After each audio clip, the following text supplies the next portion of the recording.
شمیر کے باپ کو اصل میں سمجھ آ چکی ہے کہ آخر یہ مہرین والا ماجرا ہے کیا،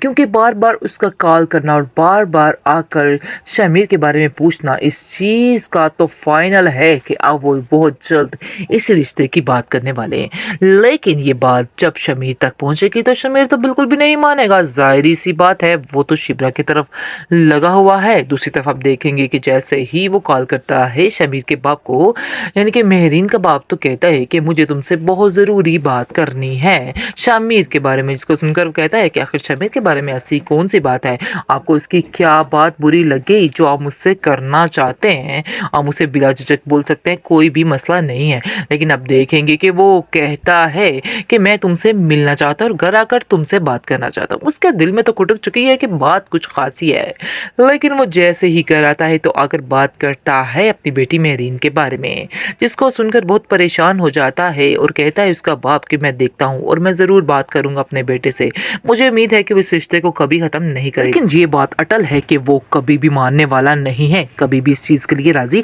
نہیں ہوگا۔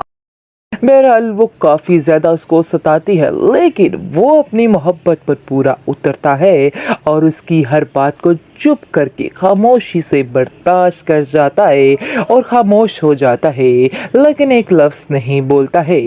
ایسا لگ رہا ہے جیسے سکینہ بی بی کو ساری خبر ہو چکی ہے اور سکینہ بی بی اس کا ساتھ دینے والی ہے، کیونکہ وہ جانتی ہے کہ اس کی بہن نہ تو کسی سے محبت کرے گی اور نہ ہی کسی کے ساتھ کچھ، اس لیے اس کو ہی کچھ کرنا ہوگا، اس لیے وہ اس کا ساتھ دینے کے لیے ریڈی ہے۔ ناظرین، ہم بھی اس کا ساتھ دینے کے لیے ریڈی ہے۔ بہرحال چلیے چلتے ہیں کہ آگے کیا ہے اس کا ریویو، آپ کو بتاتے چلے کہ اس کا باپ جو ہے بے حد یقین کرنا شروع کر دیتا ہے اس لڑکے پہ اور کہتا ہے کہ مجھے ایسا لگتا ہے کہ جیسے یہ میرا اپنا ہی بیٹا ہے، جس پر فاضل بخش کہتا ہے کہ بالکل جی میں آپ کا ہی بیٹا ہوں، مجھے اپنا ہی بیٹا سمجھیے، اس میں کوئی شک نہیں ہے۔ بہرحال کافی زیادہ ان میں انڈرسٹینڈنگ ہوتی جا رہی ہے اور کافی زیادہ وہ اپنی باتیں بھی اس سے شیئر کرنے لگ جاتا ہے، اپنی پریشانیوں کا ذکر کرنے لگ جاتا ہے اور کافی پریشان بھی رہتا ہے، کیونکہ اس کے اندر حرام کام کی کوئی چیز ہے ہی نہیں، اس وجہ سے اس کو ہر چیز میں مشکل پیش آتی ہے۔ جی ایسا ہی ہے، اس دنیا میں رہنے کے لیے ایسے لوگوں کا گزارا کرنا بے حد مشکل ہے اور طرح طرح کی ٹھوکریں ملتی ہے اور ہر جگہ پر ان کو رسوا کیا جاتا ہے، اس لیے وہ بہت پریشان رہتا ہے۔ لیکن شامیر اس کو سمجھانے کی کوشش کرتا ہے کہ آپ کو پریشان ہونے کی کوئی ضرورت نہیں ہے، ٹینشن مت لیجئے۔ دوسری طرف داؤد کافی پریشان ہے، لیکن اس کو اپنے بیٹے کی کافی سپورٹ مل رہی ہے اور وہ اپنے بیٹے کے ساتھ کافی ہیپی شیپی ہے، کیونکہ وہ جانتا ہے کہ شامیر ہر چیز کو بڑے اچھے طریقے سے ہینڈل کر رہا ہے اور اس کو اب اس چیز کی ساری ٹینشنیں ختم ہوتی جا رہی ہیں۔ اس لیے آپ دیکھیں گے کہ وہ شمیر سے کہتا ہے کہ تم جو قدم اٹھانا بڑے سوچ سمجھ کے اٹھانا،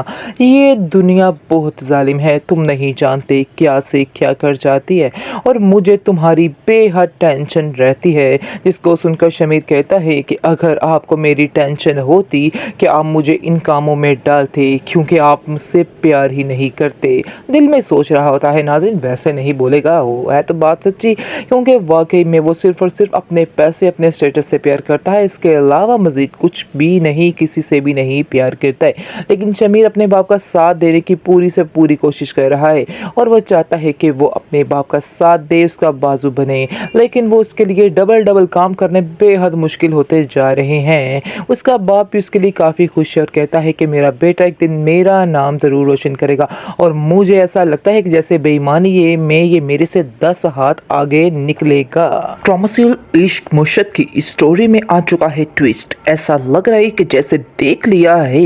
شبرا کی بہن سکینہ نے سارا کچھ کہ آخر میں شمیر ہے کون اور وہ کس لیے یہ سب کچھ کر رہا ہے، اور اس کو اس چیز کا شک ہو چکا ہے اور لگ تو ایسے ہی رہا ہے کہ جیسے وہ اس کا ساتھ دینے والی ہے اور اس کی ہر چیز میں سپورٹ کرنے والی ہے، کیونکہ وہ جانتی ہے کہ شبرا کا ایسے تو کہیں بھی رشتہ نہیں ہونے والا، صحیح طریقے سے تو مجھے ہی کچھ کرنا